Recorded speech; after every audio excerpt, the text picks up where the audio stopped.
Hello, everyone. Welcome to this webinar on classification of amino acids and other related topics to plasma proteins and amino acid metabolism.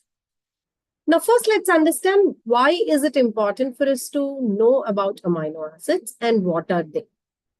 So we all know about biomolecules, which are very important for the life, existence, metabolism. For all living organisms, we need these. So what are biomolecules?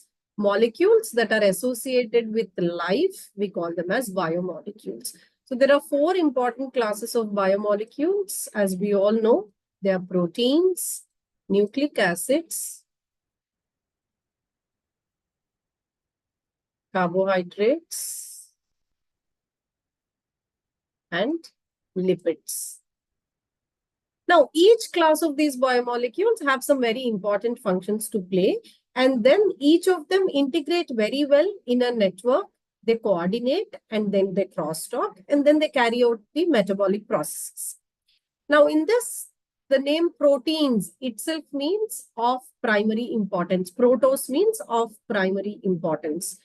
So proteins were initially thought to be the most important biomolecules that were not just associated with all other important roles like enzymes, transport proteins, but also are associated with genetic material. Later, slowly, they understood that the role of carrying hereditary material is with nucleic acids, but proteins have all the vital executionary functions are with proteins.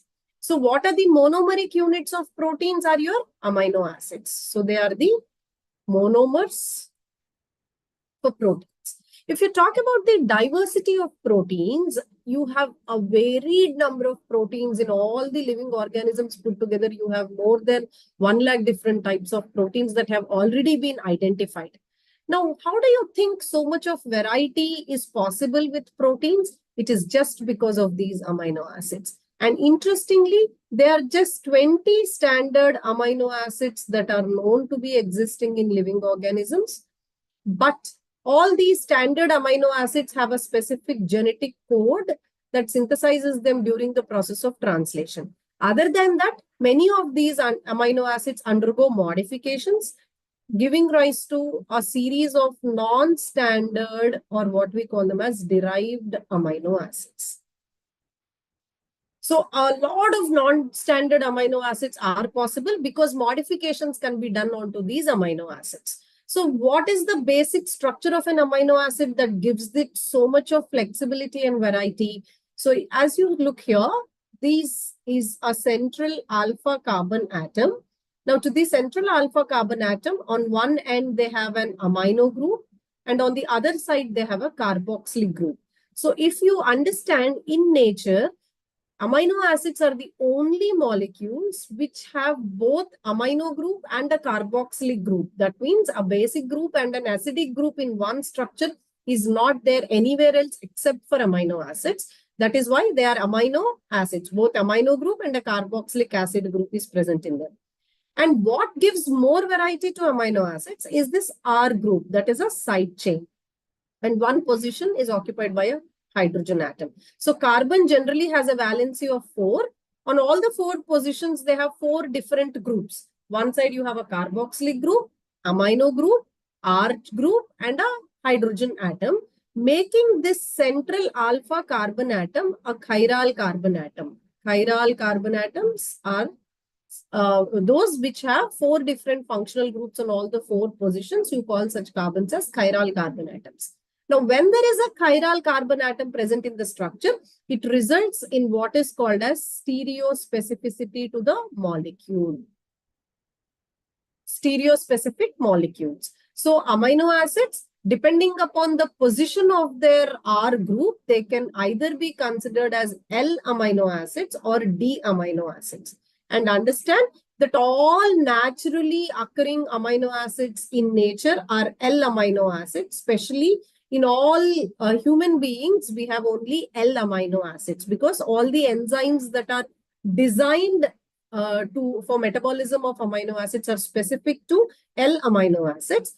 Whereas in nature, you will find D amino acids only in certain bacteria. Otherwise, the most common type stereospecific amino acids are L amino acids.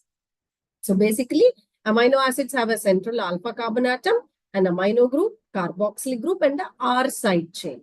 Now, this side chain gives a lot of variety to the amino acids, and based upon the structure, character, nature of this side chain, the amino acids are classified further. So these amino acids have an ability to form a characteristic linkage called as a peptide bond. So the carboxylic group of one amino acid will link with the amino group of the next amino acid, forming a C double bond O NH linkage, which is called as a peptide bond. Because of the formation of a peptide bond, amino acids will form oligopeptides, polypeptides, and polymers. I mean, the polypeptides can range anywhere. The largest, the heavier protein will have about 500,000 amino acids in its structure. That is your carboxypeptidase. Or else you have small peptides, even your amino acids like vasopressin, oxytocin, they're just having 9 amino acids in their structure, but still they're biologically active peptides.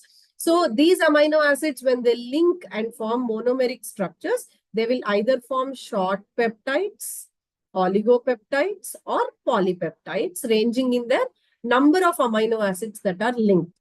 So all these amino acids linked to each other give a vast variety of proteins in nature. So what is the role of these proteins? They provide many important functions. So they're associated with almost, you name any important function in the body, that will be taken care by proteins. So starting from working as enzymes. So most of the enzymes are basically proteins. In fact, earlier in the older scientific generation, they had an adage which says all enzymes are proteins, because they didn't know that there could be non-protein enzymes that were possible till they identified ribozymes, that is RNA-based enzymes. Till then, we always understood that all enzymes are proteins. So now we say most enzymes are protein. So starting from your digestion, metabolism, all your molecular processes like replication, transcription, translation, they all require enzymes which are mostly protein enzymes. So they're important for molecular expression, they're important for digestion, and your muscle movement, contraction, so actin, myosin, these are all proteins that are associated with muscular contraction. And transport proteins. So your proteins like ceruloplasmin, ferritin, those are associated with transporting copper, iron. They're all transport proteins. And your immunoglobulins that are associated with providing immunity, antibodies, they're all proteins. Then they provide structural support to molecules like compounds like collagen, keratin. They're all ultimately proteins. And there are so many peptide hormones, as I told you, oxytocin, vasopressin, many of these, insulin, this is a very important peptide hormone. So as hormones, transport proteins, enzymes for general bodybuilding, growth, you name anything, protein, starting from the top of your head till the bottom, almost every important function you talk about, the executionary molecules ultimately are your proteins. So understanding about proteins is important. And if you have to understand about proteins, remember that a protein will perform a specific function only based upon its structure. What is its structure? The sequence of amino acids. So until and unless you know what a protein is made up of, you cannot understand the functionality of the protein. So understanding deeper about amino acids is very important. So amino acids are classified in 4 ways. Now, the easiest is like based on structure and side chains, these two. Generally, commonly we classify them based upon their R group, because the amino group and the carboxylic group is the same. They are classified either based upon their side chains or based upon the side chain structures. Now, you can also classify them based on the nutritional requirements and metabolic fate. So, we'll now understand how they are classified. So, based on chemical structures, we can broadly classify them into polar amino acids and non-polar amino acids. Now, please understand the difference between these two words. I hope you're all aware. Polar amino acids means those amino acids which are water soluble. I mean, they have some chemical moiety which makes them water soluble groups. Like if they have a hydroxyl group, sulfhydryl group, phosphate group, they all become polar amino acids. Now, if they have long carbon chains, which make them hydrophobic, which means they are water insoluble, we call them as non-polar. So they don't have any chemical groups which have polarity. Polarity is their ability to move towards either of the electrodes. They don't have any charge. Now, again, in polar, they can be polar. The group might be there, but it may not be carrying any charge. So the amino acids are classified as polar neutral, polar charged. Now, non-polar amino acids, generally they have long carbon chains. We call them as aliphatic amino acids. And if they have ring structures, like if they have a cyclic rings, benzene ring structures, we call them as aromatic amino acids. And they can also be sulfur-containing amino acids like cysteine. So this is one way of classifying them into polar neutral, polar charged. In non-polar, aliphatic, aromatic, and sulfur-containing. So you look at the structures. Now, this class of amino acids can be non-polar, aliphatic. Aliphatic is they have long carbon chains. Now, you look at here, this is glycine. This is the simplest amino acid. So, this is an alpha carbon atom. It has a carboxylic group, amino group, hydrogen atom. And its R group is also hydrogen, which makes glycine the only non-chiral amino acid because carbon has CH2. On both the positions, it has hydrogen. Therefore, it is the only non-chiral and the simplest amino acid. Now, moving on, alanine has a methyl group, valine, leucine, methionine, isoleucine. All these can be considered as non-polar. Now, methionine comes under the class of sulfur-containing amino acid because in its side chain, there is a sulfur group. Now, aromatic amino acids, under this, you will have three: phenylalanine, tyrosine, tryptophan. If you look at them, all the three have cyclic ring structures. Now, phenylalanine has one benzene ring, whereas tyrosine has a polar group. So, tyrosine is also classified under polar uncharged because this has a hydroxyl group, but that doesn't carry any charge. Now, tryptophan has also an imidazole ring in its structure. It has an indole ring in its structure along with another benzene ring. Now, tryptophan is generally considered as a bulkiest amino acid. It has high molecular weight because of two cyclic structures in its side chain. This is the bulkiest amino acid with the higher molecular weight at about 206 Daltons. This is the heavier amino acid. And tryptophan was one of the first amino acids to have been identified from cheese. When they started identifying amino acids, this was the first one to have been identified. Then under the class of polar uncharged, you have serine. If you look at this structure, the R group has a CH2OH. It has a OH group, but the OH is not carrying any charge. That's why we put it under polar uncharged. Similarly, threonine. In fact, threonine has a second chiral center in its structure. It has one more side chain, which also has 4 different groups on 4 valency of the carbon. So this is threonine, which also has a hydroxyl group, but uncharged. Cysteine also comes under polar uncharged because it has a sulfhydryl group, but this doesn't carry any charge. Now, this cysteine, which has an SH, generally inside the cells, it will never exist as an individual amino acid because this sulfhydryl group is very reactive. So, it will combine with another cysteine in a disulfide bond, resulting in cysteine. So the common amino acid we see in most of the living organisms when you try to do sequencing, what you find is cysteine, which is sometimes considered as half cysteine. That means you never know whether it would have been originally a cysteine or a cysteine because cysteine has an SH which is very reactive and it has a tendency to combine with another cysteine to form cysteine. Now, coming to proline, this is a very unique amino acid because proline has the proline's main chain amino group. If you look at, this is the alpha carbon atom, this is the carboxylic group, this is the amino group. The main chain amino group links with the side chain. This kind of a bond between C and C, this bond is called as an imino bond. Therefore, proline most of the times is referred to as an amino acid instead of amino acid. And also, when you do any qualitative analysis of amino acids, if all other amino acids give a pink color with ninhydrin, Ninhydrin is a reagent that is used to qualify amino acids. All amino acids give pink, whereas only proline will give an yellow color. The reason behind it is proline having an amino bond, not an amino bond. Now, aspargine and glutamine are two amino acids which have an amide group in their side chain, NH2 in their side chain, you will observe. These are two polar uncharged amino acids. Now, coming to charged groups, understand that in amino acids, you have two classes. They have polar groups and they also carry a charge. So, based on the charge, you have basic amino acids and acidic amino acids. So, the basic amino acids are lysine, arginine, histidine. Now, lysine, if you start numbering, you will see that the epsilon carbon atom. Now, this is your alpha carbon atom, beta, gamma, delta, epsilon.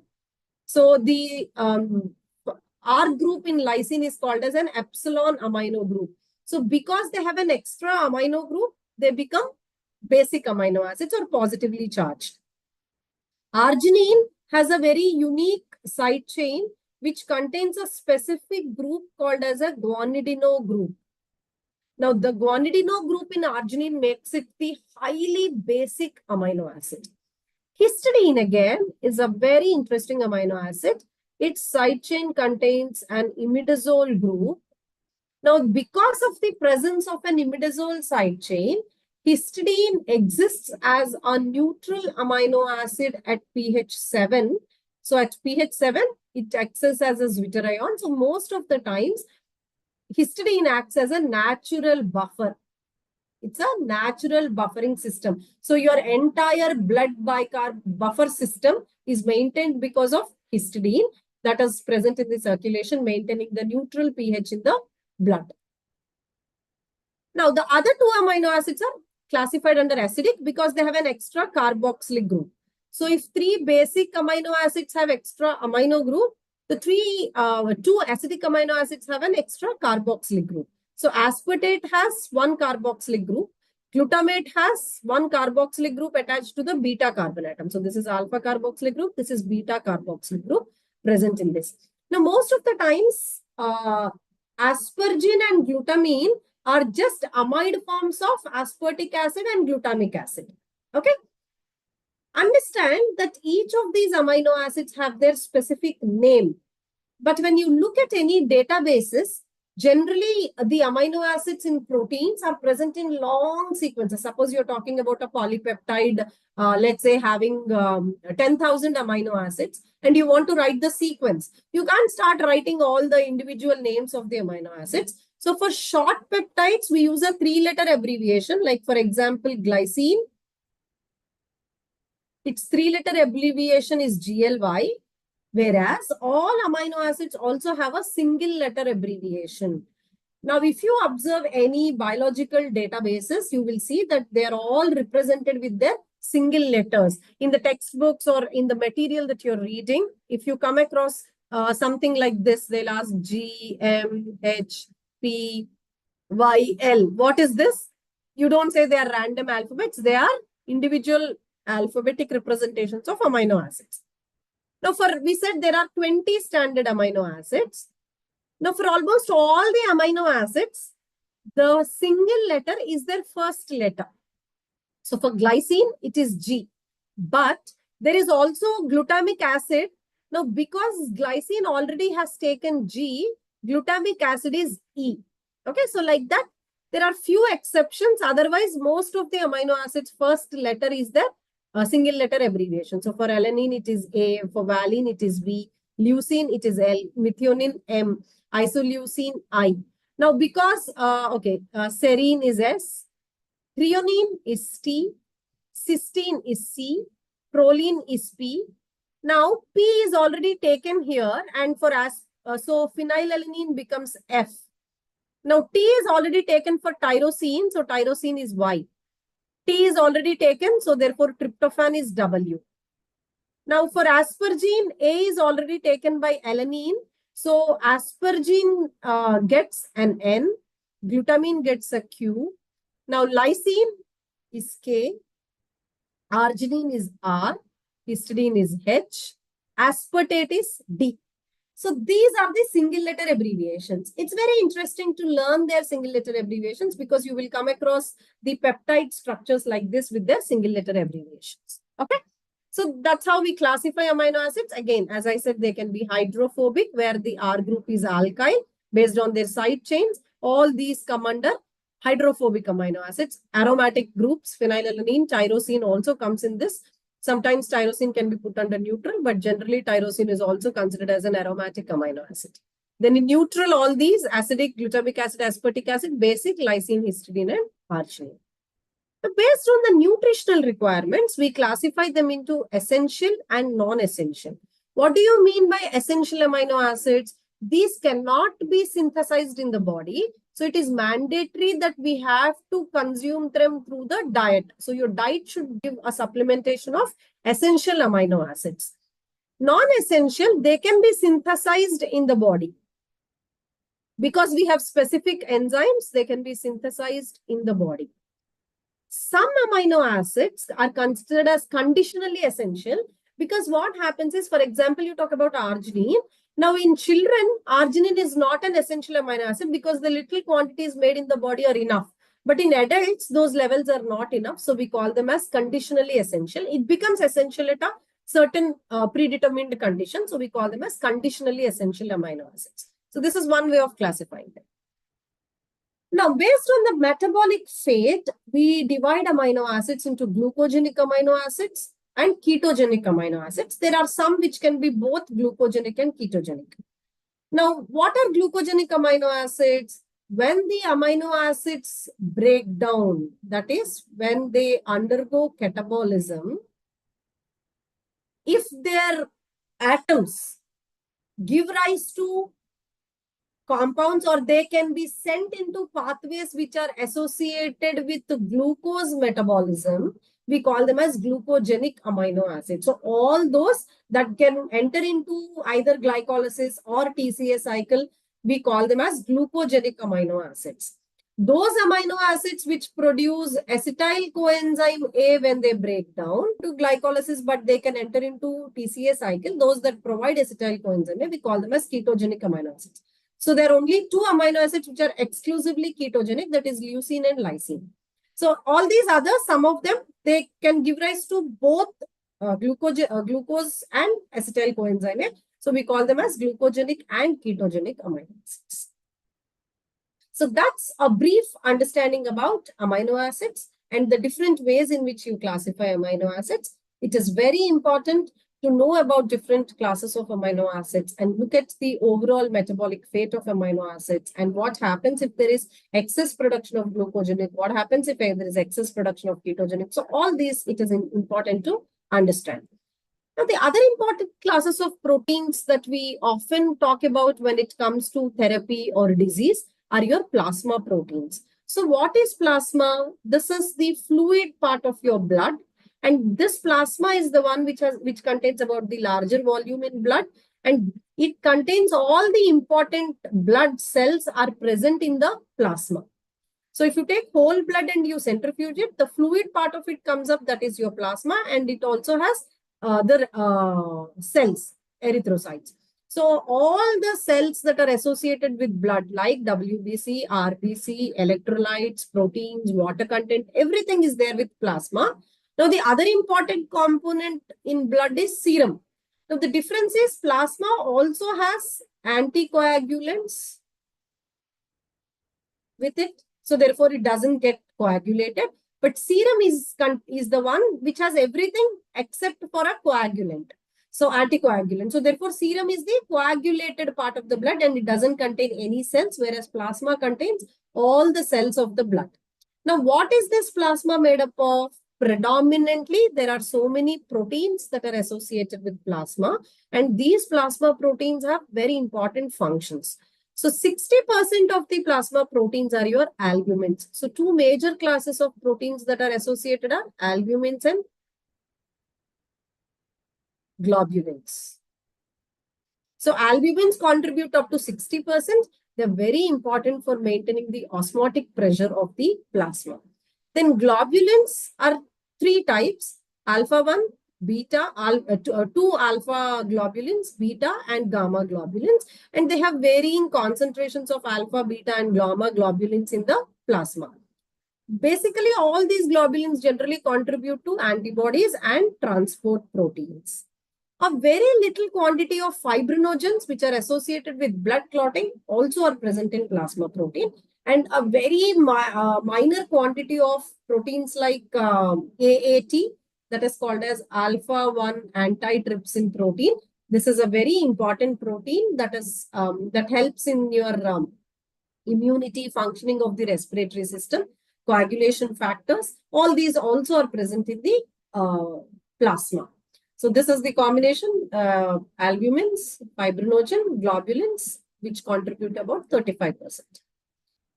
So for each of these plasma proteins, they have a specific normal value. Any deviation in the normal values of these plasma proteins will indicate a disease condition. So albumins play a very important role in transport of nutrition. They help in the buffering capacity. They help in the maintenance of osmotic pressure. So albumins play predominantly very important role. Now they also found very concentrations of prealbumin, which helps in the transportation of thyroxine. Now in globulins, one alpha globulins, and the other very important alpha globulin is alpha-1 antitrypsin. This is an inhibitor of trypsin. In fact, there is a very important enzyme called as elastase that is present, but this particular protein AAT blocks this trypsin elastase, which otherwise is released in terms of inflammation. Though it is an immune molecule, it is generally released as an immunogenic response towards inflammation, cancer. So in normal conditions, the minimal levels of AAT produced will keep this enzyme in lower conditions so that they don't affect your normal functioning of the lungs. So the concentrations of AAT in the blood are very important to assess your lung functioning. Then alpha lipoproteins are also associated with transport of cholesterol and phospholipids. They're a part of your lipoproteins.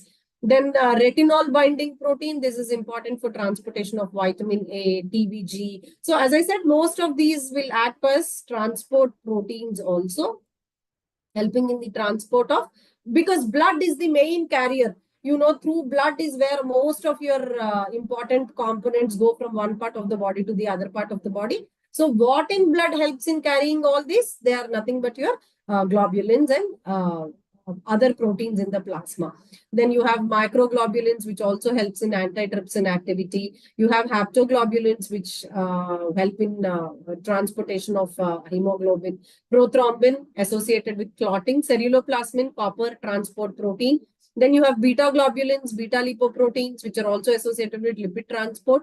Transferrin is associated with transferring of iron, hemopexin for heme, plasminogen for formation of plasma. So like this, each of these have their important roles, and gamma globulins generally share the same structure like your immunoglobulins.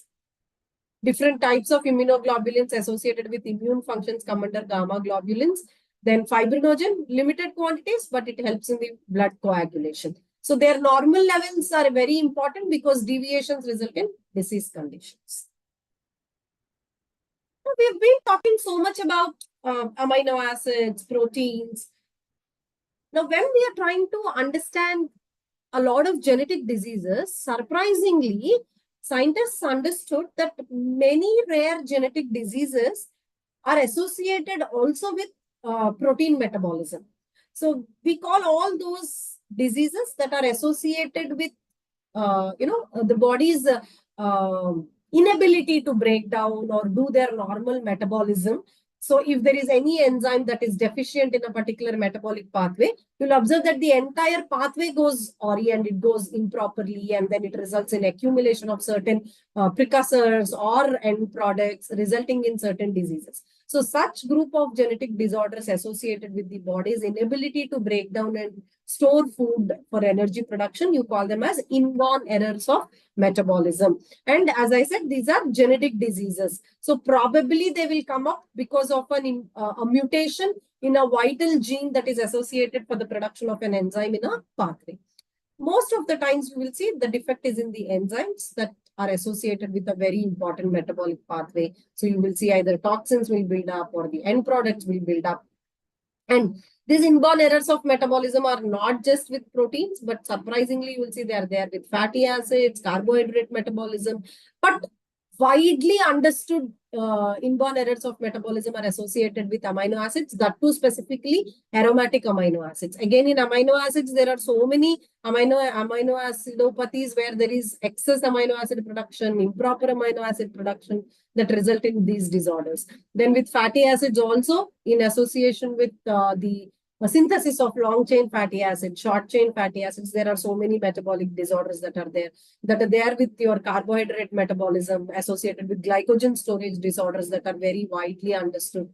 All these are coming under inborn errors of metabolism.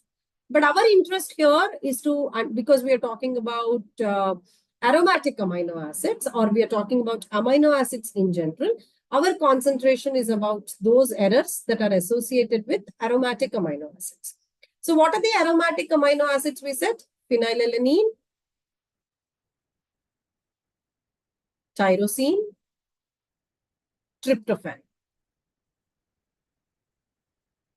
Now, phenylalanine and tyrosine are both associated. I mean, their biosynthesis is in a common metabolic pathway. So, all the important inborn errors of aromatic amino acids are associated with that one particular pathway. So, the most widely studied ones are phenylketonuria, L-captonuria, and albinism. So, if you look at this pathway, this is where in phenylalanine, with the help of an enzyme called phenylalanine hydroxylase, gets converted into tyrosine. Now, tyrosine further gets converted into DOPA, which gives rise to the production of melanin. Now, if this particular enzyme is deficient, then it results in this particular disease called albinism. If the enzyme phenylalanine hydroxylase that is converting phenylalanine to tyrosine is deficient, it results in phenylketonuria. Now, tyrosine in its catabolism results in the production of an important compound called homogentisic acid, which gets converted into MAA. Now, if the enzyme in the breakdown of homogentisic acid is deficient, then the accumulation of homogentisic acid results in another disease called as L-captonuria. So, overall, understand that these pathways are interconnected, and any deficiency in one of the enzyme in the pathway will result in the accumulation of the previous substrate. That results in the diseases. So the first one, most common inborn error of metabolism that is associated with your amino acid metabolism is phenylketonuria. So this is very common. 1 in 10,000 children might have this disease. Now what happens in this? As I said, that particular pathway, phenylalanine gets converted into tyrosine with the help of an enzyme called phenylalanine hydroxylase. Now, if this enzyme is deficient, then there is accumulation of phenylalanine because it is not being able to get degraded to tyrosine. Now, this particular tyrosine further is a very important compound for the formation of hormones, skin, hair, and eye pigments because we said melanin. But that enzyme is deficient, so phenylalanine is getting accumulated, and decreased amount of tyrosine and all other further tyrosine-derived compounds. So what is happening if there are persistently high levels of phenylalanine in the blood, then it results in progressive developmental delay. So most of these children suffering from phenylketonuria will have a kind of behavioral disturbances. You will see that they might be having brain seizures. They'll have a small head circumference. So even with the physical appearance, you can make out if they're having this inborn genetic disease. But though the symptoms might look very wild, treatment is easier. So what they do is simply they give some dietary manipulations with the diet low in phenylalanine. To the larger extent, phenylketonuria is treated with a prescribed diet, completely avoiding phenylalanine. So what will happen? That pathway is slowed down. There is no further accumulation of phenylalanine. So that might result in the removal of the symptoms. So that is with your phenylketonuria. So the second important inborn error is L-captonuria. Now, what happens in alkaptonuria? This is technically a very rare disease. Generally, it's not so common. 1 in 1 million is what it occurs as. But this is a rare condition where the person's urine turns dark brownish black when it is exposed to air. Why? Remember the pathway that we were talking about? This is the pathway where tyrosine is breaking down, and this particular intermediate called homogentisic acid is not being able to further broken down or catabolized. So there is accumulation of homogentisic acid.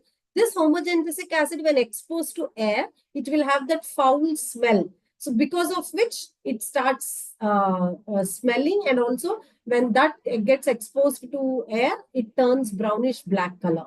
So the deficient enzyme in this is homogentisic dioxygenase, which helps in the conversion of homogentisic acid. So this buildup of homogentisic acid results in the deformation of bones, cartilage. They will start becoming brittle. And you will see that in patients suffering from alkaptonuria, it eventually also leads to osteoarthritis, and they'll also start having these dark spots in the sclera, that is in the eyes, in the ears. You will see that kind of black marks.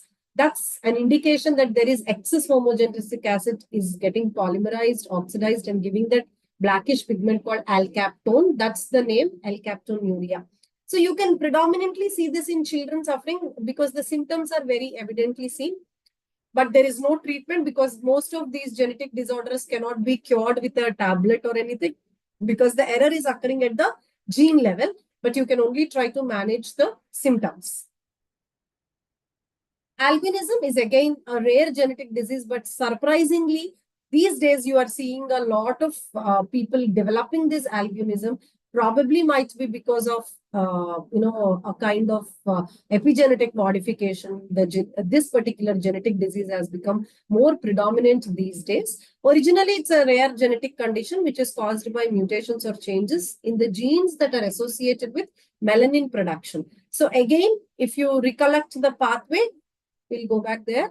So if you see here, tyrosine, one of the secondary metabolite in tyrosine metabolism is your melanin. And even for your thyroid hormone, that is thyroxine, T3 and T4, this also, the tyrosine is a precursor for that. That might also explain why in patients that are having a deficient tyrosine metabolism, they will have slowed down metabolism. They will start having problems with their general metabolism also because the deficiency in tyrosine metabolism affects the thyroid hormone. So that's a deviated result of it. So because melanin production is impaired, you will see that the pigmentation is lost. That is the reason why people with albinism have extremely pale skin, eyes, and hair. So we don't say that's not fair complexion. That is loss of melanin, because of which they will have this kind of a pale skin, and you can see their eye color also sometimes is becomes white. Now again, in this kinds of albinism, you have two types. Now this condition you are seeing is ocular albinism, where exclusively the eye becomes pale. The sclera of the eye completely loses its pigmentation and becomes white in color. And generally, albinism is a lifelong condition. Of course, you can manage it, try to manage it, and it doesn't affect the life. It's not fatal. But the person who develops this particular genetic disease have to live with it for an entire lifetime because there is no treatment. So I'll emphasize again here, when we are talking about genetic diseases, the major problem is an error in the gene. There is a mutation in the gene. So even with the advent of so much of development with gene therapies and precise medications available, the gene cannot be altered. So gene therapy is available. So scientists across the globe are trying to correct genetic diseases by identifying that particular gene and try to edit it, but that's not still very affordable, or it is not accessible by a larger population. So people developing any kind of a genetic disease, most like phenylketonuria and alkaptonuria, you know instantly when the child is born in their developmental stages itself, you can identify if they have this kind of disorders. But with albinism, it can start at any point of time in the life, depending upon that onset of gene mutation or expression of that particular gene, you might see albinism. Some people till their 16 years, they may not develop any symptoms of albinism, but slowly it starts as a small patch, and you will eventually see that the person will turn pale in color. So as it is, there is no treatment for these kind of genetic disorders. So only we will try to manage the symptoms, right? So to summarize what we've discussed today, we were talking about amino acids. So we said amino acids are the very important monomeric substances of proteins. And there are 20 standard amino acids that have a specific genetic code. And there are a lot of non-standard or derived amino acids which come up as a result of post-translational modifications. So addition of hydroxyl groups, phosphoryl groups, anything can be done onto these amino acids, resulting in non-standard amino acids. Amino acids have a basic alpha carbon atom, carboxylic group, amino group. Because they contain both amine and acidic groups, they have a variety of physicochemical properties, and then they have a variety. Acid-base behavior is different. As the pH changes, amino acids acid-base behavior changes, their polarity changes, their charge changes. So amino acids can behave differently in different solutions. That is what gives proteins a lot of variety. So protein's primary sequence of amino acids is very important to determine the structural hierarchy. So proteins can be functional in their primary, secondary, tertiary, or quaternary structures. All this variety is possible because of their amino acids. And proteins have wide variety of functions, one of which is also to work as plasma proteins. So when you're talking about plasma proteins, their major functions, major types you have albumins and globulins. Albumins very important for transport, nutrition, and osmotic pressure. Whereas globulins are important as transport proteins carrying your iron, copper, immunoglobulins, all these. You also have some levels of fibrinogen important for clotting. Then coming to inborn errors, diseases that come up as a result of genetic disorders, where there is a deficient enzyme that might be hampering a particular metabolic pathway, are called as inborn errors of metabolism. Associated with aromatic amino acids, three very important inborn errors are phenylketonuria, L-captonuria, and albinism. So whenever you're talking about genetic diseases, understand what is the gene that is deficient, what is getting accumulated, and what are the symptoms. If possible, what can be done to alleviate the conditions is what you can understand. So have a deeper understanding about all this, because they're very important part of your syllabus, and also part of understanding medical conditions and diseases. Thank you.